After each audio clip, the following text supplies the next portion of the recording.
Congress party से youth तो छोड़ दीजिए, कोई भी जुड़ना नहीं चाहता है। भ्रष्टाचार के दलदल में डूबी हुई पार्टी है और वो केवल एक परिवार की पार्टी बन गई। उनका आम जनता से कोई लेना देना नहीं है। समाजवादी पार्टी ऐसे गुंडों को पुष्पित पल्लवित करती रहती है। जिस दिन में एफआईआर किसी भी व्यक्ति पर दर्ज हुई, गंभीर धाराओं में दर्ज हुई और उसका मकान इस प्रकार का पाया गया तो कोई बख्शा नहीं गया। और उत्तर प्रदेश में सभी लोकसभा 80 की 80 भारतीय जनता पार्टी ही जीतेगी। प्रधानमंत्री नरेंद्र मोदी 27 जून को एक दिवसीय दौरे पर भोपाल पहुंचे, जहां रानी कमलपति स्टेशन से वंदे भारत ट्रेनों को हरी झंडी दिखाने के बाद वे मोतीलाल नेहरू स्टेडियम पहुंचे। उन्होंने वहां से मेरा बूथ सबसे मजबूत अभियान के अंतर्गत लगभग 10 लाख बूथों पर देश भर के बीजेपी कार्यकर्ताओं को वर्चुअली संबोधित किया। जहां इस कार्यक्रम को सुनने के लिए कौशाम्बी में मंझनपुर नगर पालिका परिषद कार्यालय में कार्यक्रम आयोजित किया गया। इस दौरान वहां डिप्टी सीएम ब्रजेश पाठक भी बीजेपी कार्यकर्ताओं के साथ मौजूद रहे। इस कार्यक्रम में बतौर मुख्य अतिथि प्रदेश के उप मुख्यमंत्री ब्रजेश पाठक मौजूद थे, तो विशिष्ट अतिथि के रूप में सांसद विनोद सोनकर रहे।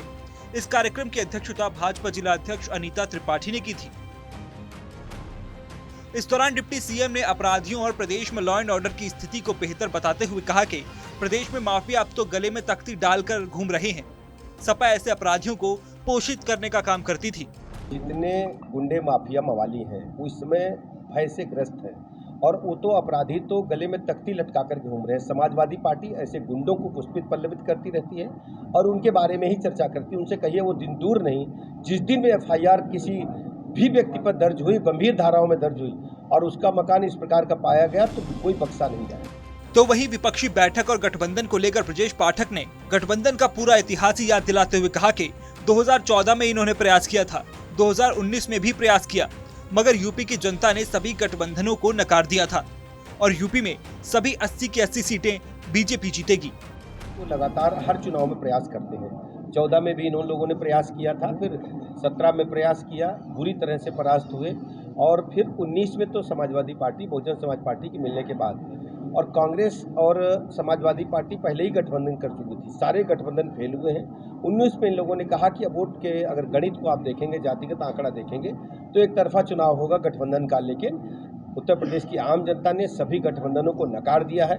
प्रचंड बहुमत की दूसरी बार 19 में सरकार बनी थी और 24 में आप देखेंगे माननीय प्रधानमंत्री नरेंद्र मोदी जी के नेतृत्व में तीसरी बार प्रचंड बहुमत की सरकार बनेगी और उत्तर प्रदेश में सभी लोकसभा 80 की 80 भारतीय जनता पार्टी ही जीतेगी। कांग्रेस पार्टी पर निशाना साधते हुए डिप्टी सीएम ने कहा कि कांग्रेस के बारे में पूरा देश जान चुका है।